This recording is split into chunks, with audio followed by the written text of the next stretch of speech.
happens in the BJP, it happens in the DMK, it happens in the SP, it happens in the Congress party. It happens everywhere. Then how are you different? You got to go into why it's happening. It's happening because dynasties are allowed to proliferate. It's because a Scindia's son is a minister, a Deora's son is a minister, a pilot's son is a minister, a prime minister's son is the Congress vice president. That's dynasty. Change is not happening at the top, Mr. Gandhi. You want change at the bottom. There are people out there who are saying, we want change at the top. Yeah. We want change at the top. The reason children of politicians keep getting repositioned is because the system is closed. You're not going to change that without opening the system. You're not going to open the system without having processes. The system is not going to open just by waving a wand like that and saying, abracadabra, let's open the system. It is going to take time, it is going to take effort, it is going to take structure. That is the work I do. That is the work I spend a whole bunch of my time doing. That is the revolutionary work I've done in the IYC and the NSUAC. That is the work that we are doing when we talk about an open manifesto. That is the work that we are doing when we talk about 15 parliamentary seats being chosen by... Only 15? Absolutely, because one needs to set up the systems. If I was to suddenly launch into 546 seats being directly elected by people, the system would explode. What I need to do is I need to set up an idea, test the idea, run the idea. If it makes sense, if the thing actually works, then move it into the rest of the party. The step we've taken with those 15 primaries, I mean, we get that much of a little piece in the newspaper, but that is probably the biggest political step that is being taken in this country. It's a huge, huge step. And I think those are the type of questions one needs to ask, and one doesn't ask them. One asks questions that don't actually reach to the heart of the issue. You're talking about India. We've had a 1 hour conversation here. You haven't asked me one question of how we are going to actually build this country, how we're going to take this country forward. You haven't asked me one question on how we're going to empower our people. You haven't asked me one question on what we're going to do for youngsters. You're not interested in that. That's wrong, Mr. Gandhi. No. If I was to know that, I'd hear a Rahul Gandhi speech. But this is not a Rahul Gandhi speech, this is a Rahul Gandhi interview. My question was again, and I draw you back, Mr. Gandhi, I see that you have this knack of trying to throw the question back at me. I can only tell you, Mr. Gandhi, I'm going to ask the questions. My question to you is, how do you handle this? You see, the other view is that you're a fragile person. You get affected by criticism. Now, you know, Subramaniam Swamy, I'm sure you know him. He raises all kinds of questions on you. May I, with your permission? Of course, please. Subramaniam Swamy has raised questions on your degrees. He says, why does he claim he has an MPhil from Cambridge? Cambridge has no record of his thesis. You cannot get an MPhil without a thesis. He says, yes, he went to Harvard. When Rajiv Gandhi was Prime Minister, somebody, and I won't name, gave $11 million to Harvard Medical School. Donors quota, Harvard has this quota.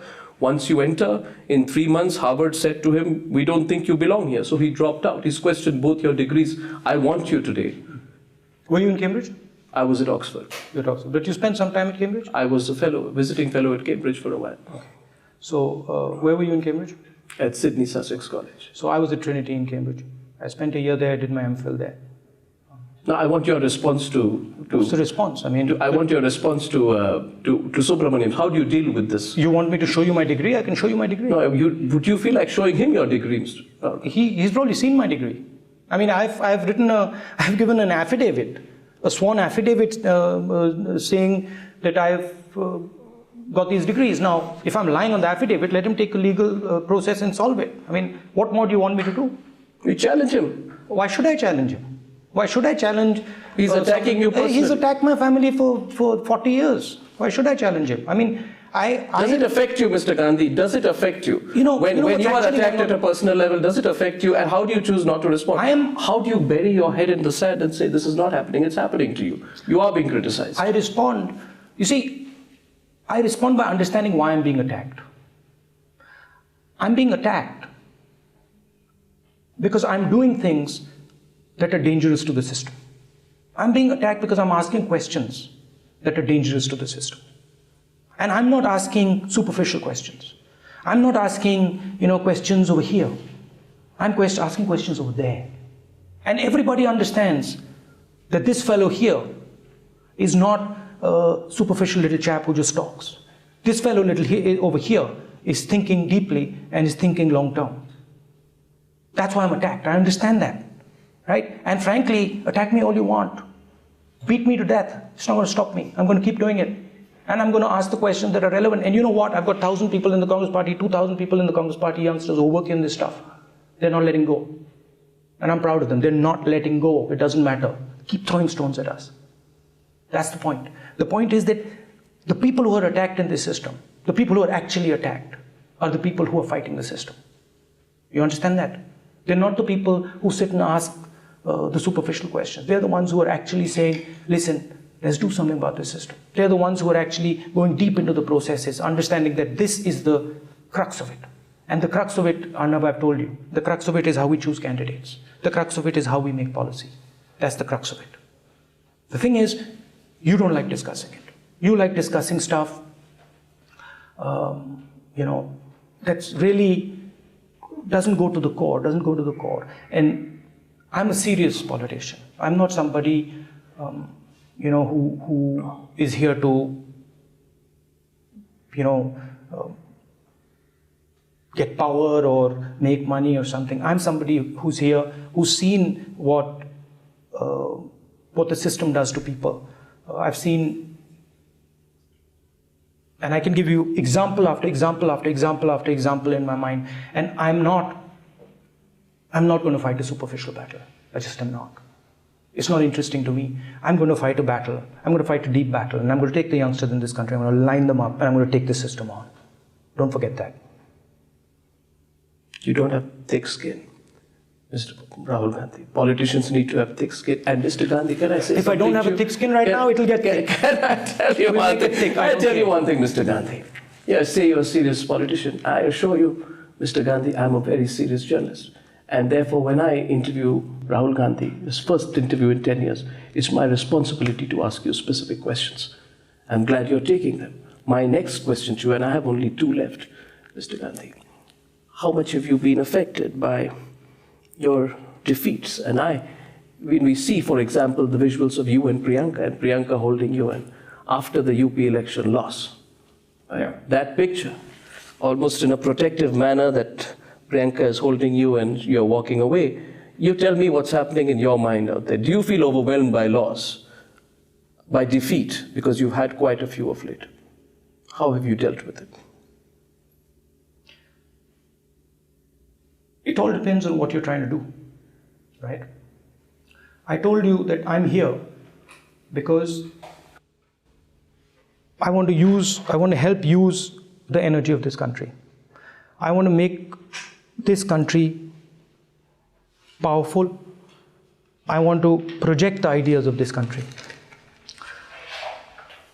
To do that, I think there are basically 3 things that one needs to do. One is changing the way we do politics here. Getting away from superficialities, getting away from the small issues and moving deeper into the issues, right? Questioning the system, changing the system. Things like RTI, things like Lokpal, things like questioning how we choose candidates, things like bringing youngsters into policy, right? The second is empowering the women of this country. Really bringing them into the system, really pushing them forward. And the third is using the energy of the youth of this country. Bringing them the type of jobs that they need. This stuff is not done in 5 minutes. This stuff is frankly not done in these type of discussions. This stuff is done with concentrated thinking, with long-term work, and frankly, it's difficult work, it's painful work, okay?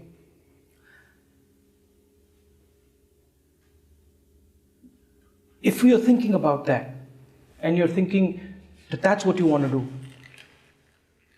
defeat just makes you stronger. It makes you want to do it more. If you had not been, I don't go into elections saying, oh my God, if we lose an election, that's the end of the world. No, absolutely not. we lose some elections, we'll win some elections. But the real thing is, it's a heart thing, it's a soul thing. Why are you here? I asked you that question. I asked you the question, why am I sitting here? I'm sitting here because with all my heart, I think we need to change the way the system works here. And not enough people are actually asking that question.